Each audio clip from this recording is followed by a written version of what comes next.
Recording. Well, good afternoon, everyone, and thank you for joining us for today's Agent Insiders. We have one of our panelists who is unable to join us as the world goes in real estate. She had something that came up sooner in her day than she planned. So we are fortunate today in having our panelists, Kayla Dalton, Kirsten Childers, and Shani Venor here with us. And the focus of today's conversation, and truly a collaboration where we want some input from you as well, is what each of these agents is doing, has been doing, and has done in the past related to social media and how it has impacted their business, and also taking a look at maybe what didn't really work so well and what they have found has been more their niche that has proven results for them in gaining business through social media. So with that, I'm going to go ahead and hand it off to one of you that wants to jump in and just share a little bit about your social media journey and really what's working for you and maybe what hasn't. I can go first. Yeah. Okay. So I started working on social media, with the random just sold Facebook posts or new listing posts, really throughout my career since 2015. And then I would say in 2020, that's really when I started to focus more on social media and promoting new listings and just doing video walkthrough tours, things like that. And then it got to the point where I was doing like a lot of comedy type skits and things, real estate related. And that really grew my following, more so than any of those like static posts I was doing. And then I've kind of phased out of being silly, and I just do be silly every once in a while because I can't help myself. And now I'm doing like a lot of talking head videos and just sharing information, walkthrough tours again. But the thing that has worked best for me is just consistently showing up, because you don't really ever know who's watching. And I had someone this year say, as I had their house listed for them, does social media really work? And I was just like staring at him like, are you really asking me that question?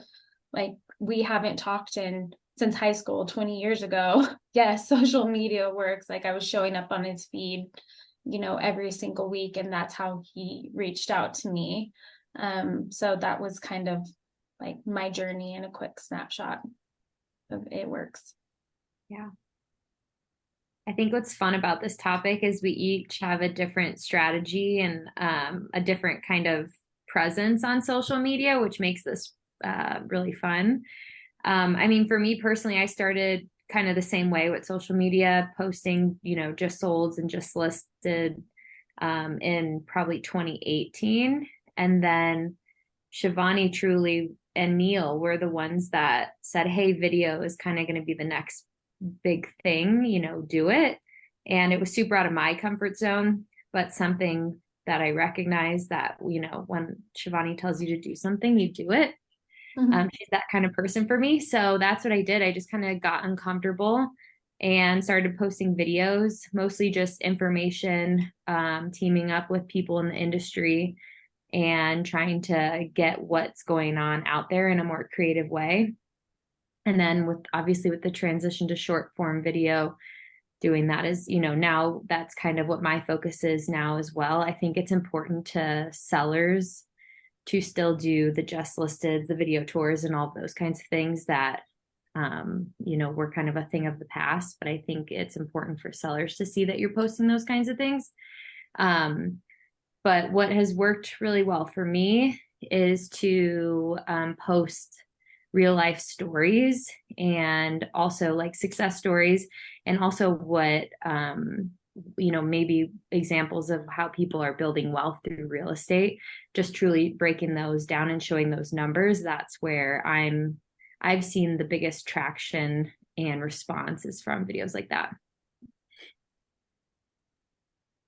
Yeah. And just like, you guys, we started organically when social media came all about, but then really in 2020 is when things really took off for everyone. And I think it's important that, like you said, Kayla, that we all kind of have our own style, and it's based on our personalities, like Shandy, I crack up at her things, but that's not me. I mean, I think I would be ridiculous doing some of those things, but and I always comment on her stuff. And so I think the engagement's there. But so I just try to have a variety of different things and always keep them guessing. So I don't always do real estate. Like you said, Kayla, we do put real estate out there so that we're not a secret agent. So people know that we are realtors. But at the same time, family, success stories and, just some fun facts and things like that about life in general or, whatever. So keep them guessing so that they stay interested and keep coming back and watching your videos or whatnot. Has been very successful for me.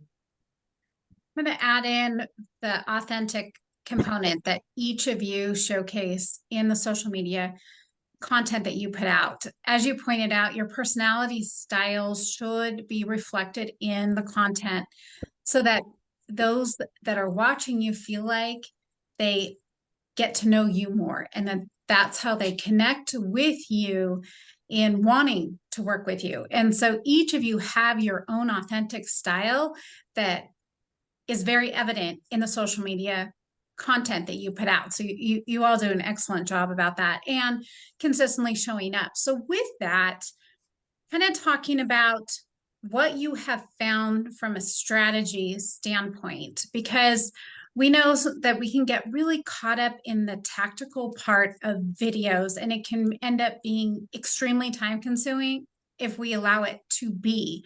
So do you have any insights or tips on what you have found in creating these videos that has been easier for you to be consistent?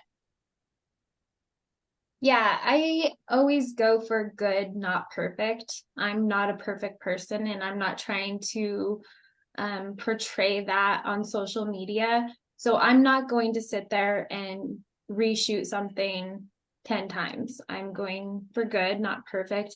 And that has allowed me to just free up time because it's never going to be perfect. You're always going to feel a little awkward. And I think that also reflects in this space. In different platforms, your audience is engaging with you in a different way on different platforms. So I keep that in mind too, because sometimes I'll just go on TikTok, I'm out of the gym, I'm sweaty, I look like a rat, and I can just post a video, get lots of engagement on that, but I wouldn't necessarily post that rat style video on Instagram. I would at least do my hair or something and be more presentable, because our Instagram audience is more valuable than other, like TikTok, for example, that audience isn't as valuable as our Instagram audience is. That, and then batching content, if I'm feeling like I'm able to put out a handful of videos and just batch them and get them ready in the queue, I can do that. And just, I think about what I'm going to say before I'm going to sit down and record. Yeah, I think batching, different recordings and stuff like that, just so you have it ready. I always have a backlog of things, and I may not always, post when I'm, something else might come up that I feel is more prevalent. But at least I have stuff in my back pocket for whenever I need to, post. I wouldn't post anything on social media if I didn't time block it and batch it. I recognize that social media is an important piece of my marketing. So therefore I schedule with a photographer or a videographer, once a month and batch all my video content, just because I don't have the capacity to do it myself, and it keeps me accountable to actually create content. And to feed off of what Shandy had said earlier, I mean, social media is a really vulnerable place, and it's hard. I think once you can accept that it is, a place where you can be good, not perfect, you're actually going to attract more clientele, because people are going to see you as more relatable, that you're just trying to do the best you can in all aspects of your life. being a mom and all those kinds of things. So Wearing all the hats and juggling all the things. totally.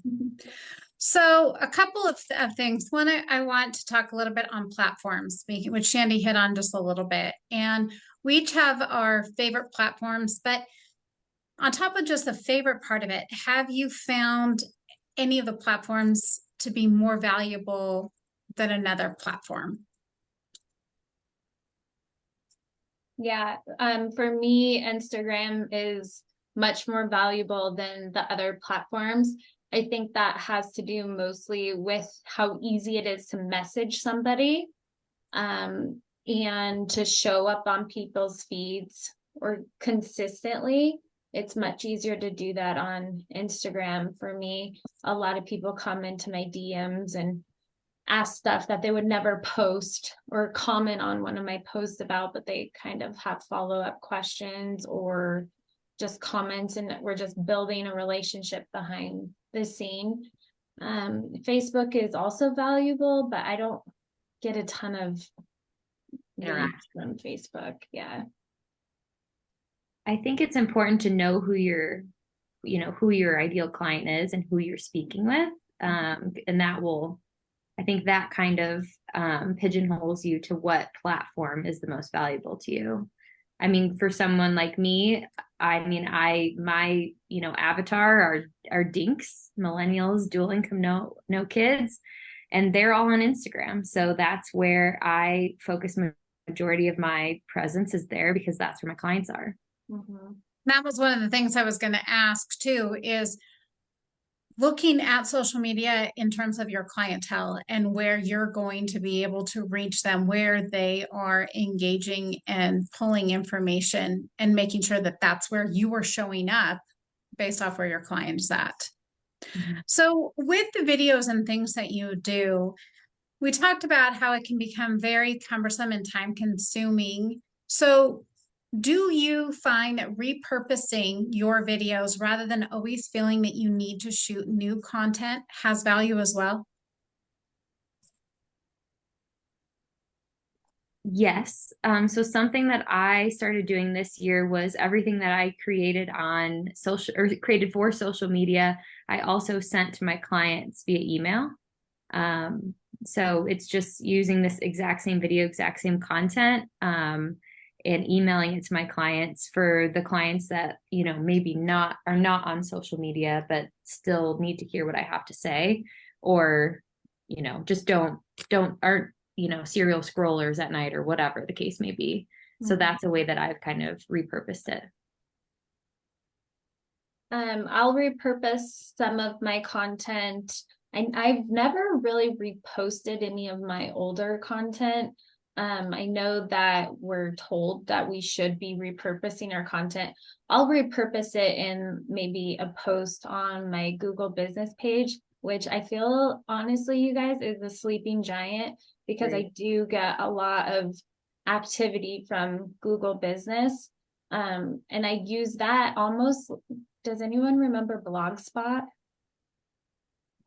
Okay, I'm like, really, like in the early 2000s, you could have like your own blog, and I kind of utilize my Google business page that way, where sometimes I'll just like pop in and do kind of like a journal entry of just an update and use it that way. And I noticed that when I'm more active on my Google business page, like just because Google, they send you a monthly recap, and it always is impressive how many views and clicks and things are coming, and calls, and it's all trackable, which is nice.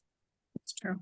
I feel like for B-roll, I think you can repurpose more. Like Yeah. Shandy, I don't repurpose my videos. I haven't done that yet. Yeah. But I feel like the B-roll, so if you're out in the community, if you're Right. doing this, that, golfing, whatever that might be, it could be a topic down the road, and you could be covering a different point, but you still have that B-roll in your back pocket to, support your videos and make different videos with it. Agree. Yeah, I love the B-roll for sure. So as part of your strategy, do you plan out your social media for what you know you want to try and do on certain days to try to help your organization? Or how do you essentially set up your social media plans? I am just answering questions that are being asked of me. So if people are asking about new construction, I'll do something on new construction. If somebody's complaining about something, then I kind of address it in a video. And I do that because that's what people are asking about. I also look on Google Trends and see what's very searchable right now. So I do that, and I don't plan what I'm gonna like shoot for an extended period of time. I do planning, and so there are certain days that I plan for certain things, but I don't have a jam-packed schedule, so that I do have that flexibility for whatever comes about, you know. Same. Yeah, I plan to post, one video a week is kind of my baseline, and then I'll kind of add things in from there just based on kind of what's going on that week. I always try and have like a good overview at the beginning of the week and say, okay, this is kind of my tentative plan, but obviously change it if need be. So in addition to your videos, I know we talked a lot about Instagram. So Instagram, obviously Reels. Reels is where you have far more reach than a regular stagnant post. So looking at that with the Reels, have you found that you kind of throwing together a reel on your own or taking advantage of some of the templates has kind of given you more reach in one direction or another? There is no rhyme or reason to the algorithm. You are gonna do more harm than good if you try to figure it out. Just be authentic, be genuine, like do things that you want to do and that you can be consistent at doing. Because if you're not gonna be in it for the long haul, then this is the long game, in my opinion, social media, because people have to feel comfortable to start reaching out. But sometimes doing the viral music that helps, or a template that helps, but there's no rhyme or reason. The algorithm changes all the time. There's no way you could, way you could learn it. Yeah, learn it, figure it out. And by the time that happens, something had changed and you're back to square one. It's just not worth it. Yeah. And I would say for anyone that's like watching, I don't think you need to go out and hire a social media manager and spend all this money for them to do it, and they're going to sell you on that. Like, do it yourself and be consistent, and then hire a videographer like Kayla does. Her videos always look really beautiful. But just do what works for you. And I think one of the things to take note is you've all gone through trial and error of what you have done on social media, and going through the trial and error is part of the process of authentically becoming yourself on social media. Knowing what feels comfortable, what you liked, what you didn't like, what worked better, what didn't. And for each one of us, it's going to be more unique based off of your own style. I think the key part, like you mentioned, Shandy, with your sellers is you do want to feel like you're showing up on social media and that they feel that you're showing up on social media related to the listing that they have with you, and making sure that at that time becomes a key focus of what you are including into your social media mix. Yeah. I think I also another thing that, like, when you're first starting out, is Kayla mentioned it, is identifying who you're talking to. Like, are you talking to a seller? Are you talking to a buyer? Or are you talking to other real estate agents? Because as you'll find out, a lot of your followers become your peers, and maybe they're all the peers within your own real estate market. Is that who you're trying to target? So you have to be mindful of what you're putting out there. And that's kind of what made me shift with my being really silly comedy videos, is that I was just attracting more and more agents, which is great because you're getting referrals from out of state, but not at the volume of which you're like investing into the platform. So gotta pivot. And I think one key component on topics too, and all of us have heard this and things from Neil and Shivani, is that all of our audiences are different. So just because there's a video that somebody has put together or a piece of content that somebody has put together doesn't mean it's off limits for you. You have your own take on it and your own spin in presenting it. And your audience is different than another agent's. Totally. And I think, Yeah, but you don't want to copy somebody word for word. sure. No, you Like, it put your needs to spin be on in it. your own voice. And that's one of the things about social media is like you can tell when someone's not being authentic on the Sure. screen. Right. So just be cautious of that, I guess. I think as agents, a lot of us are, at least for me, I was scared to kind of pigeonhole myself into one type of client, at least when, you know, because I mean, we want all of the buyers and all of the sellers and all the investors, right? Mhm.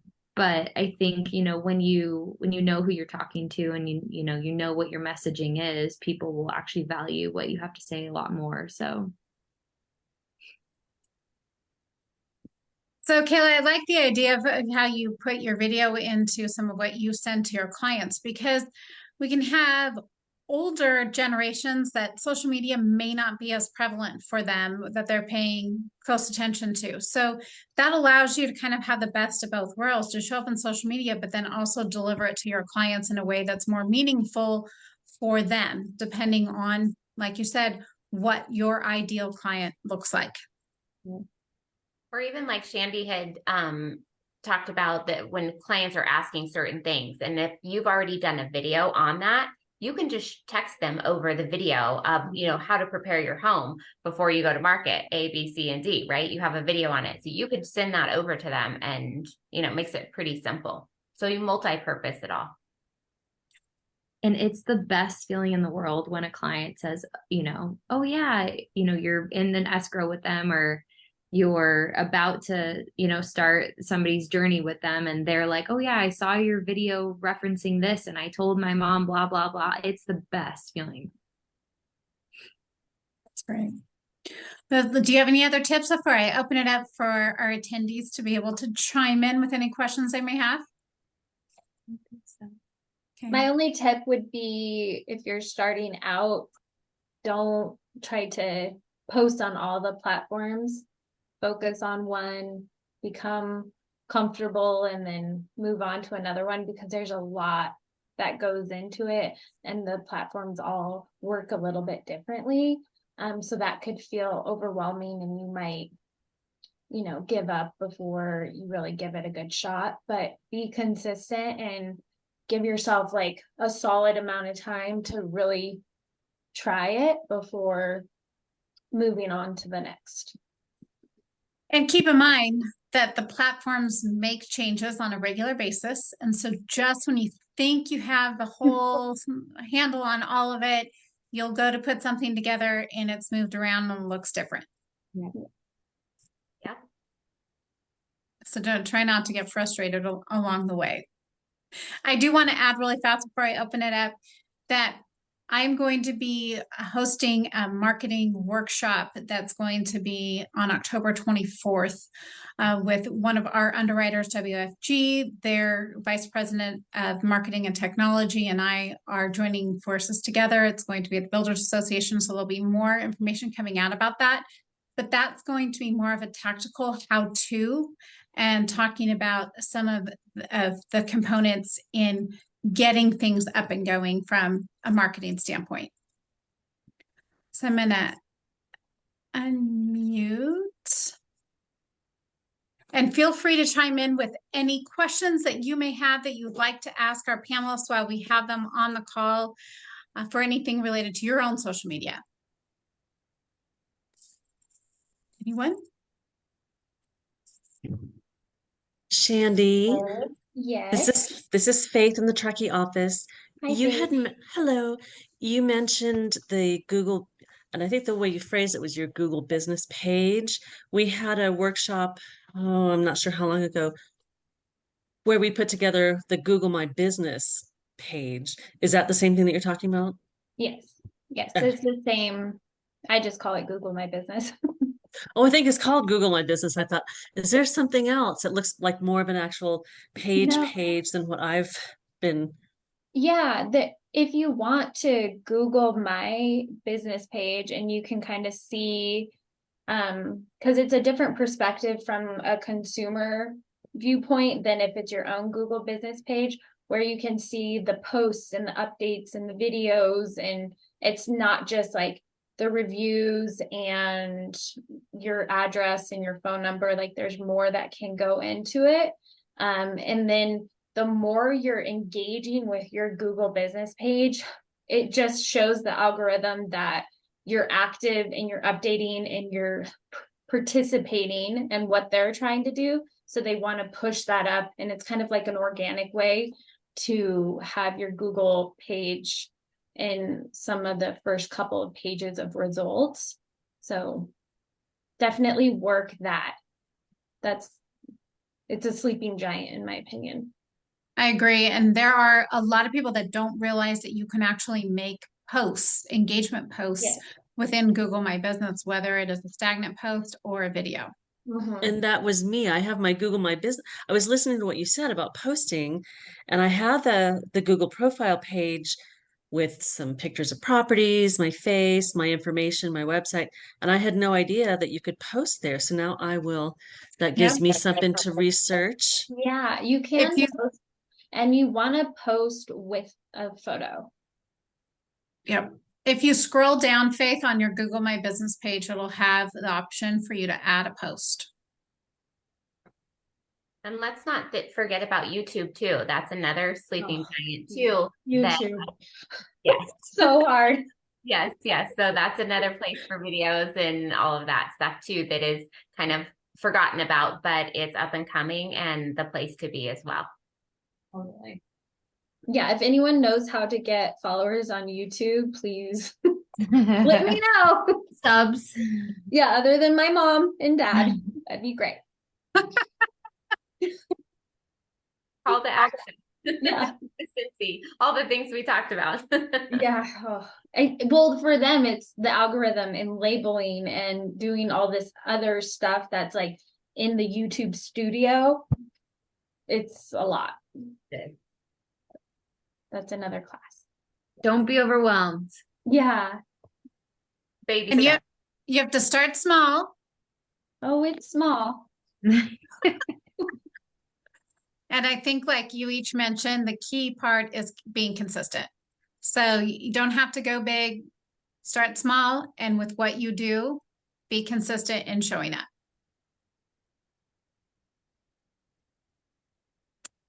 All right. Well, thank you, ladies. Anyone else have any questions before we end our short little 30-minute Agent Insider for this go round?